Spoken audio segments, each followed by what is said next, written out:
So not too long ago I did a poll on YouTube asking you guys what you wanted me to make for the next video. Someone left a comment and said Chile Rellenos, and it's been on my list of things to do, and it's a very popular Mexican dish, so we're gonna do this two different ways. One's gonna be stuffed with a picadillo, and the other one's gonna be more of a traditional cheese. I'm very excited to try this recipe out, so without further ado, let's jump into cooking.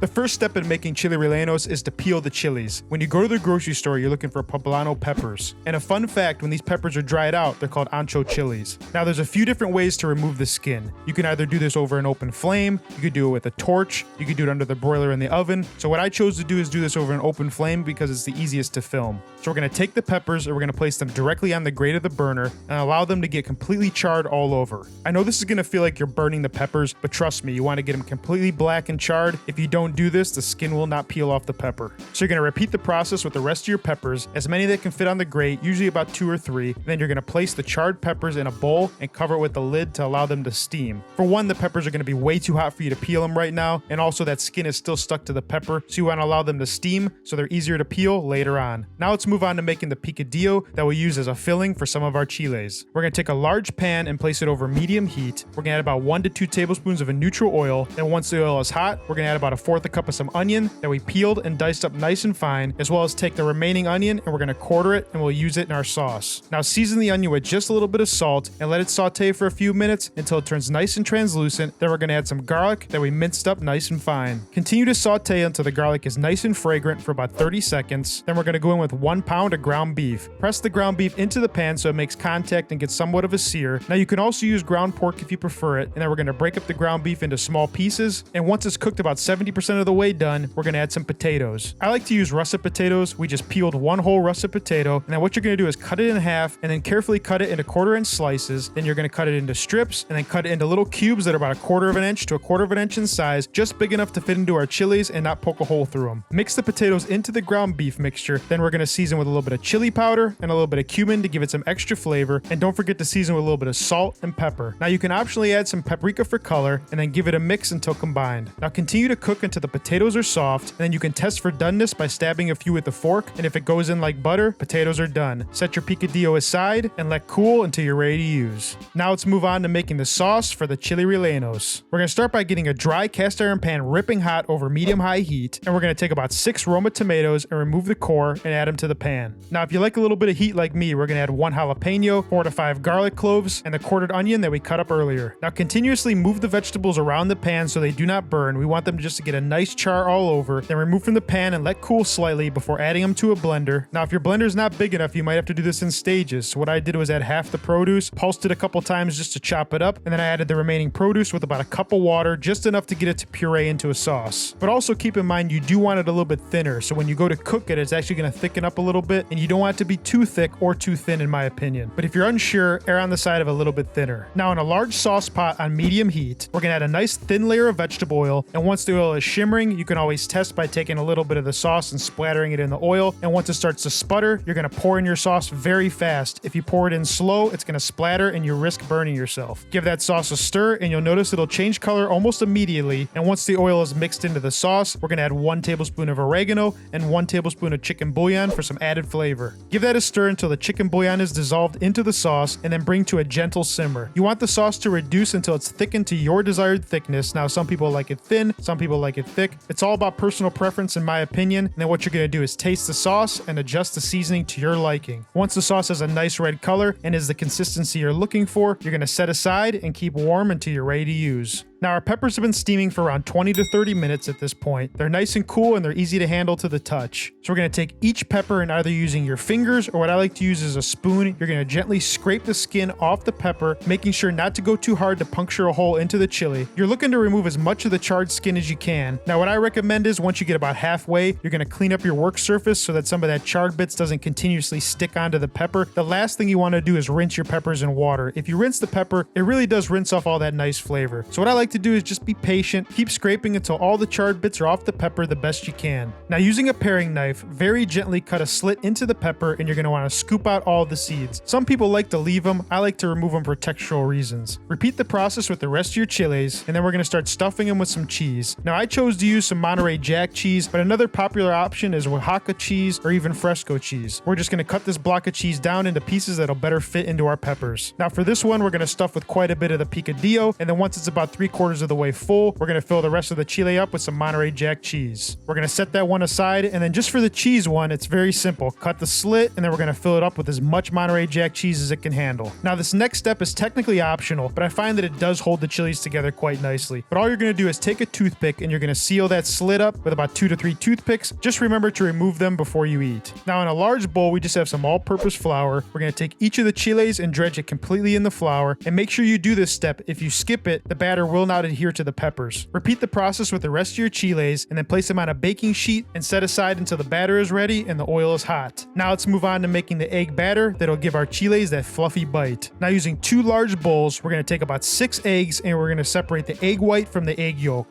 Now using a hand mixer or even a stand mixer on high speed, we're going to whip the egg whites until they turn into what's known as soft peaks. It almost looks like very light whipped cream. At this point, we're going to add about 1 to 2 tablespoons of flour, and then we're going to continue to whip until stiff peaks have formed, and they look just like this. At this point, we're going to fold in the beaten egg yolks. We don't want to over mix it. We just want to fold it into the egg whites just enough so that it's completely combined. Set that batter aside to hang out for a bit. We want to use it almost immediately. We're just going to heat up the oil, and then once it's hot, we're going to use it right away. And finally, just like that, we're on to the last step. We're going to batter and fry our chiles. We're going to take a cast iron pan and fill it no more than halfway up with vegetable oil, and we're going to heat the oil to 350 degrees Fahrenheit. Once the oil is hot, you're going to take your chile and cover it completely in the batter, making sure that there's no bald spots. Then very gently, you're going to lower it into the oil, making sure to hold it there for just a few seconds before gently laying it into the hot oil away from you. Now this is optional, but very carefully, you're going to splash a little bit of hot oil onto the batter so that it sets. So when you go to flip it, it actually doesn't run off the pepper. Continue to fry the peppers for a few minutes until they're nice and golden brown, then remove from the oil and let drain on wire racks. Then repeat the process with the rest of your chiles, making sure not to overcrowd the oil so that they cook evenly. Now it's time to serve this up with some of our sauce on the bottom of the plate. If your sauce is a little bit thinner, go ahead and use a bowl. We're going to add one of the chilies on top and then finish with some cotija cheese and some freshly chopped cilantro. I really hope you guys enjoyed this recipe. Please leave me a comment if you end up trying it. Let's give it a taste.